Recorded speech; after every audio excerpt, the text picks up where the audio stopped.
यह कहानी 17वीं सदी की है। एक अमीर खानदान था कॉलिंस परिवार। उस परिवार का बेटा था बर्नबास कॉलिंस। उनका शहर था कॉलिंसपोर्ट, जो उन्होंने खुद बसाया था। समंदर के किनारे बसे इस शहर में उनका कारोबार बहुत अच्छा चलता था। बर्नबास एक रईस लड़का था। उसके पास सब कुछ था, दौलत, नाम और बड़ी हवेली। लेकिन एक दिन उसकी जिंदगी बदल गई। उसे एक लड़की से सच्चा प्यार हो गया। उसका नाम था जोसेट, एक सीधी सादी, दिल की साफ लड़की। लेकिन परेशानी वहां शुरू हुई जहां एंजेलिक नाम की एक नौकरानी भी बर्नबास को चाहने लगी। वो सिर्फ नौकरानी नहीं थी, वो एक जादूगरनी थी, बहुत ताकतवर। जब बर्नबास ने उसका प्यार ठुकराया तो एंजेलिक ने बदला लेने की ठान ली। उसने जोसेट पर ऐसा जादू किया कि वो पहाड़ से कूदकर जान दे देती है। बर्नबास उसे बचाने जाता है लेकिन वो नहीं बचती।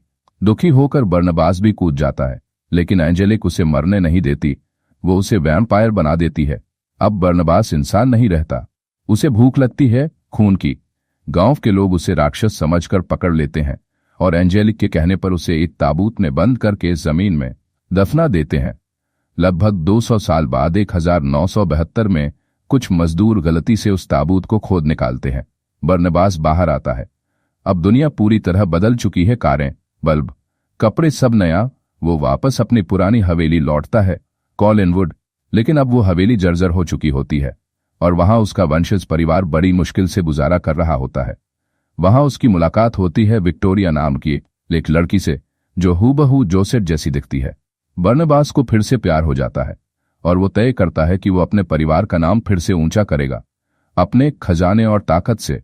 लेकिन एंजेलिक अब भी जिंदा होती है। वो अब एक बड़ी बिजनेस वुमन बन चुकी होती है और पूरे शहर पर राज करती है। जैसे ही उसे पता चलता है कि बर्नबास वापस आ गया है, वो फिर से उसके रास्ते में आ खड़ी होती है। एंजेलिक बर्नबास से कहती है कि या तो वो उसका बन जाए या फिर सब कुछ खोने को तैयार रहे। लेकिन बर्नबास साफ मना कर देता है। उसे अब सिर्फ विक्टोरिया से प्यार है। एंजेलिक गुस्से में आकर कॉलिंस परिवार के खिलाफ अपनी साजिशें शुरू कर देती है। वो बर्नबास की मछली फैक्ट्री को बंद करवा देती है, जिससे परिवार का कारोबार और बुरा हो जाता है। उधर बर्नबास डॉक्टर जूलिया से मदद लेने की कोशिश करता है ताकि वो फिर से इंसान बन सके। लेकिन डॉक्टर जूलिया छुपकर खुद पर एक्सपेरिमेंट कर रही होती है। वो भी वैम्पायर बनना चाहती है। जब बर्नबास को ये बात पता चलती है तो वह गुस्से में आकर उसे मार देता है। एंजेलिक को जब ये खबर मिलती है तो वो बर्नबास को धोखे से ताबूत में दोबारा कैद कर देती है। वो उसे जंजीरों से बांध देती है और उसकी फैक्ट्री में आग भी लगवा देती है। इसके बाद वो पुलिस के पास जाकर बर्नबास पर डॉक्टर जूलिया के मर्डर का इल्जाम लगाती है। पुलिस कॉलिनवुड हवेली की तरफ जाती है, लेकिन तभी डेविड नाम का एक छोटा बच्चा, जिसकी मां की आत्मा उससे बात करती है, जंगल के पुराने घर में पहुंचता है और ताबूत खोलकर बर्नबास को आजाद करता है। अब बर्नबास फिर से लौट आता है और जब पुलिस हवेली पहुंचती है तो वहां एंजेलिक से उसका आमना सामना होता है। दोनों के बीच भयानक लड़ाई शुरू हो जाती है। एंजेलिक अपनी जादुई शक्तियों से हवेली में आग लगा देती है।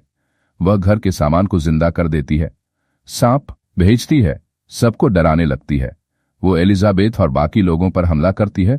तभी कैरोलिन, जो अब एक भेड़िए जैसी वुल्फ बन चुकी होती है, एंजेलिक पर टूट पड़ती है, लेकिन एंजेलिक उसे भी हरा देती है। तभी डेविड की मां की आत्मा सामने आती है और एंजेलिक पर हमला करती है। एंजेलिक एक झूमर से टकराकर गिर जाती है।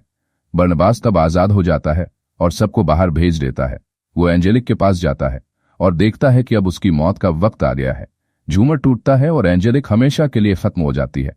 दूसरी तरफ विक्टोरिया अब सच्चाई जान चुकी होती है कि बर्नबास वैम्पायर है।